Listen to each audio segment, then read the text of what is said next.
يحكى أن ابن زريق أحب ابنة عمه وتزوجها، ولكن أصابه ضيق العيش فقرر أن يغادر بغداد، ولكن زوجته أصرت ألا يغادر، ولكنه أصر على رأيه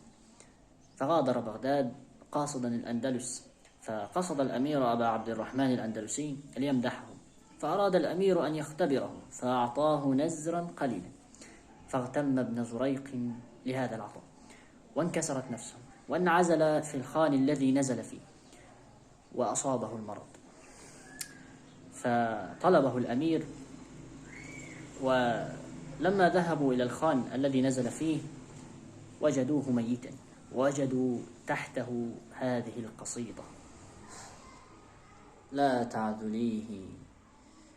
لا تعذليه فإن العذل يوجعه، قد قلت حقا ولكن ليس يسمعه، جاوزت في لومه حدا أضر به من حيث قدرت أن اللوم ينفعه، فاستعمل الرفق في تأنيبه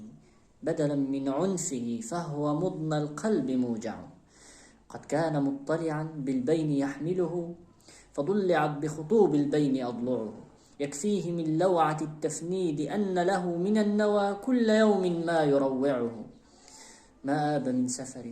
إلا وأزعجه رأي إلى سفر بالرغم يتبعه، كأنما هو في حل ومرتحل موكل بفضاء الأرض يذرعه،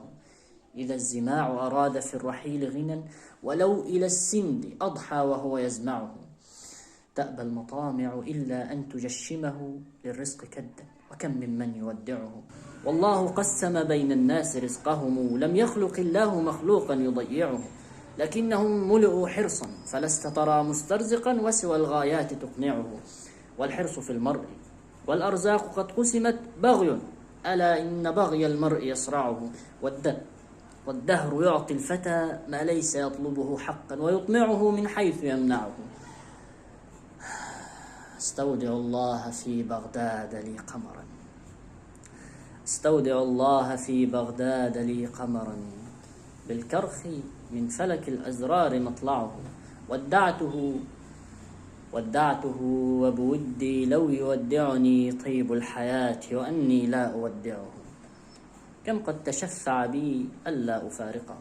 وللضرورات حال لا تشفعه، وكم تشبث بي يوم الرحيل ضحى وأدمعي مستهلات وأدمعه،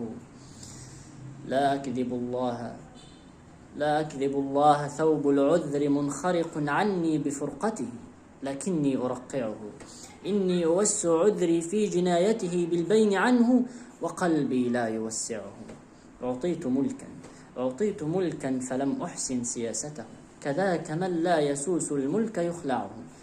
ومن غدا لابسا ثوب النعيم بلا شكر عليه فإن الله ينزعه، اعتفت من وجه خلي بعد فرقته كأسا أجرع منها ما أجرعه، كم قائل لي ذنب البين قلت الذنب والله ذنبي لست أدفعه، ألا أقمت فكان الرشد أجمعه، لو أنني يوم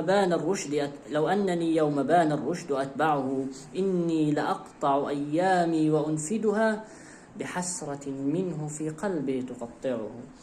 بمن إذا هجع النوام بت له بلوعة منه ليلي لست أهجعه، لا يطمئن لجنبي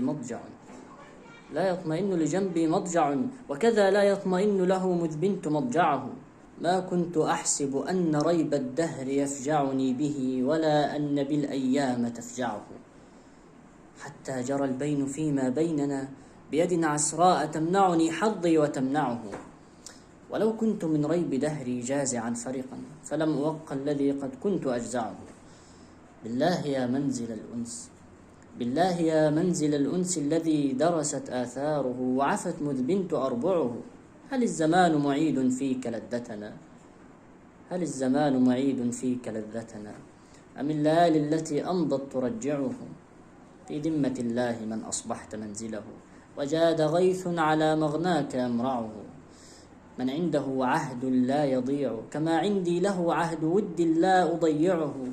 ومن يصدع قلبي ذكره وإذا جرى على قلبه ذكري يصدعه، لأصبرن لدهر لا يمتعني به ولا بي في حال يمتعه، علما بأن اصطباري معقب فرجا، فأضيق الأمر إن فكرت أوسعه. عسى الليالي التي أضنت بفرقتنا جسمي ستجمعني يوما وتجمعه، وإن تنل أحدا منا منيته فما الذي بقضاء الله يصنعه.